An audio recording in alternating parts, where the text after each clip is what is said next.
देखो chapter 2 tissue. अब sit and relax, pen down tissue. आप लोग देखें कि सेल्स जो है यूनिसेलुलर जो पहले हर ऑर्गेनिज्म यूनिसेलुलर ऑर्गेनिज्म के बारे में बात हो रहा है। पहले देखिए, अगर ये यूनिसेलुलर ऑर्गेनिज्म है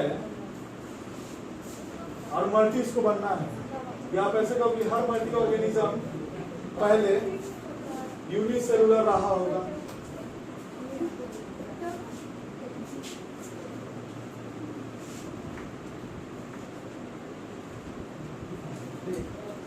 क्यों रहा होगा यूनिसेलुलर? इसको इन्वायरमेंट से मान लो कि कोई मतलब नहीं है, या इसको खाना जो है या कोई फंक्शन करना है तो उसको अपना स्ट्रक्चर चेंज करना होगा उस हिसाब से। तो ये क्या करेगा, सेल डिवाइड करना शुरू कर देगा और एक चेंबर बना देगा, अपना ग्रुप बना देगा।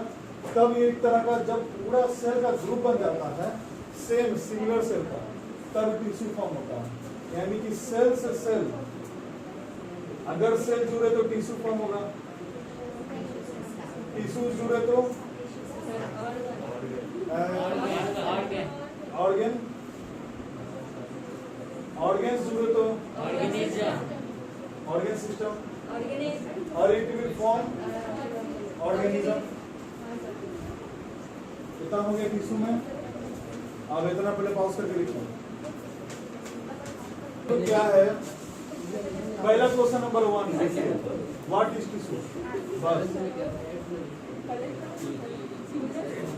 What is a tissue? अभी लिखे नहीं, आप ध्यान देना, वो लिखने के लिए मौका मिलेगा। Answer, tissues is a group of structurally, definition में चेंज, क्योंकि अब अपडेटेड हो गए बहुत बचपन से। Underline, it is a group of structurally and functionally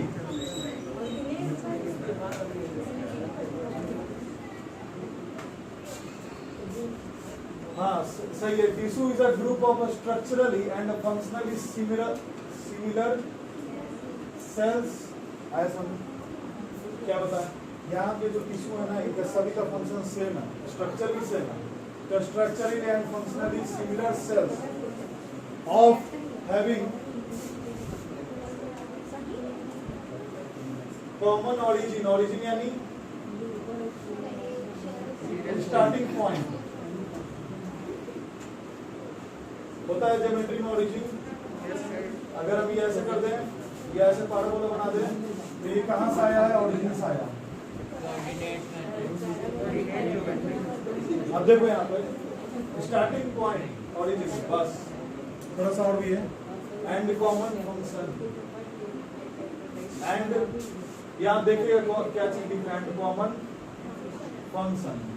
अब देखिए क्या लिख रहे हैं, पहले डेफिनेशन तो हो गया। Tissues is a group of structurally and functionally similar cells. Group है किसका? जिसका स्ट्रक्चर और फंक्शन सेम होना चाहिए सभी सेल का, तब टिश्यू फॉर्म होगा। अलग अलग सेल को इकट्ठा कर दो तो नहीं फॉर्म होगा, बातें नहीं। हो गया। And having common origin and common function. अब देखो पहला जो पॉइंट है इसमें, पहला टॉपिक हमारा हो गया। इधर देखिए, प्लांट टिश्यू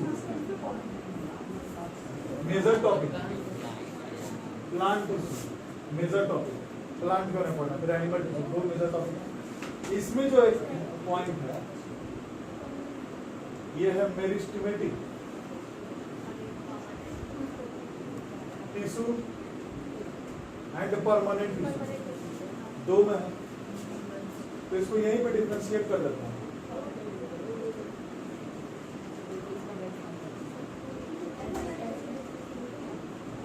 अगर दोनों के बारे में आएगा लिखने तो लिख लीजिएगा। तो पहला है कि मेरिस्टेमेटिक टिश्यू जो है, it is also called dividing tissue. क्यों? हाँ, it has a capacity to divide, ठीक है। It has तो बता नहीं रहा इधर भी बता, हाँ बताइए। कैपेसिटी टू डिवाइड, एकदम सही।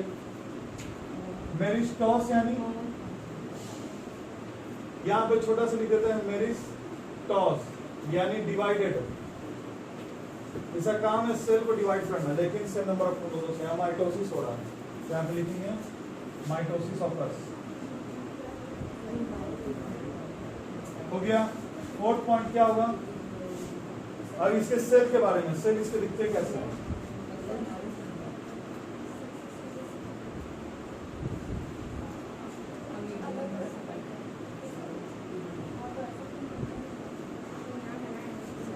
बात नहीं देखो,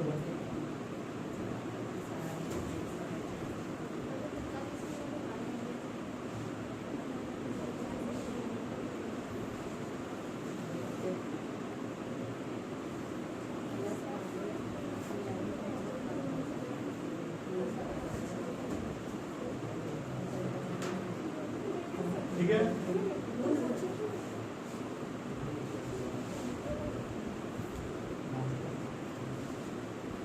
हो गया। अब देखो क्या हम बता रहे हैं। अगर इस रूम का आप वॉल्स जो है दीवार दो साइड का दो रूम के बीच में, उसको अगर आप पतला कर दो, थिन कर दो, तो रूम के अंदर का जो स्पेस है बड़ा हो जाएगा। स्पेस अगर इसी वॉल को और मोटा करके चलो, दो रूम के बीच का वॉल को और मोटा कर दो, स्पेस कम हो जाएगा। वही चीज इसमें है। इसके अंदर जो न्यूक्लियस है वो बहुत ज्यादा बात बना, पहले शांत हो जाओ,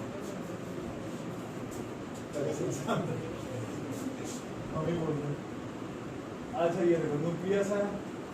अब इसमें जो पॉइंट दिखाने का है ये सिंपल मार्क्स। न्यूक्लियस, इनके सेल्स में जो न्यूक्लियस है, न्यूक्लियस प्रोमिनेंट होता है। इसका मतलब बताएंगे is prominent.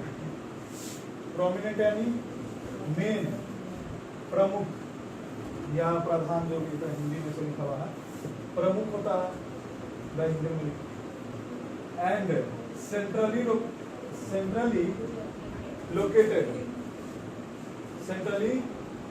Located. Next cytoplasm. अच्छा सेल वॉल के बारे में, सेल वॉल इनका कैसा है? यहाँ पे तो ये मेरिस्टेमेटिक टिश्यू के बारे में ये डायग्राम है। अब ये देखो ये सेल वॉल है, हाँ सेल वॉल, ये सही मार्क है, इसी से लिखना चाहिए।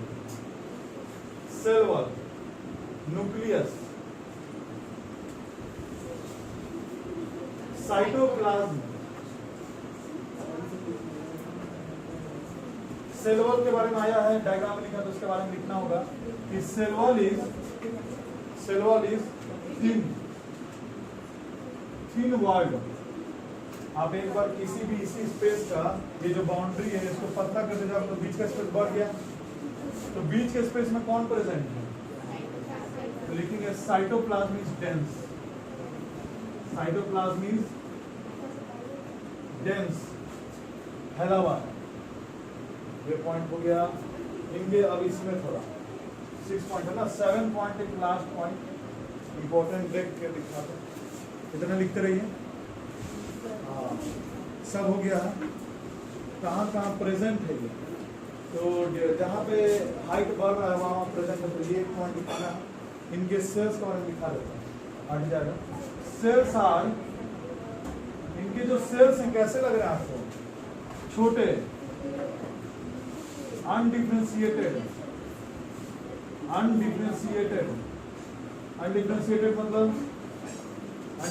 मतलब सेम, डिफरेंशिएट नहीं कर सकते, तो सेम दिखेगा। देखो सेम स्ट्रक्चर है। Cells are small, undifferentiated and, अच्छा ये 3 बार लिखा गया ना, बस अभी भी सब पॉइंट छूट रहा है। हाँ इट इज सब छूट रहा है, कैसे लिखा है यहाँ पे लिखा देते हैं, ठीक है। यहाँ पे चला गया 8 पॉइंट में। It is of 3 types, apical, lateral,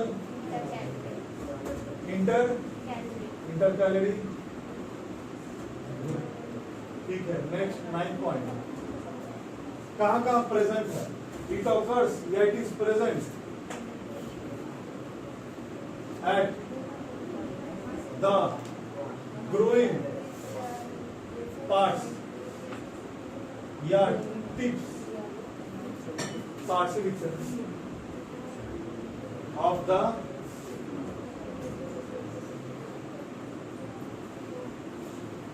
roots and stem.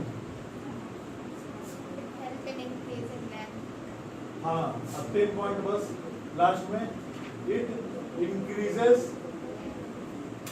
height of the या length of the plant. अब कोई भी चीज अगर आपका हाइट बढ़ रहा है तो प्लांट के साथ भी है. पॉज कर देना वीडियो आराम से. गया देखो इसे परमानेंट बताइए पहले. जल्दी. Cells lose their ability to divide. Next, they are permanent. Next, cell wall is.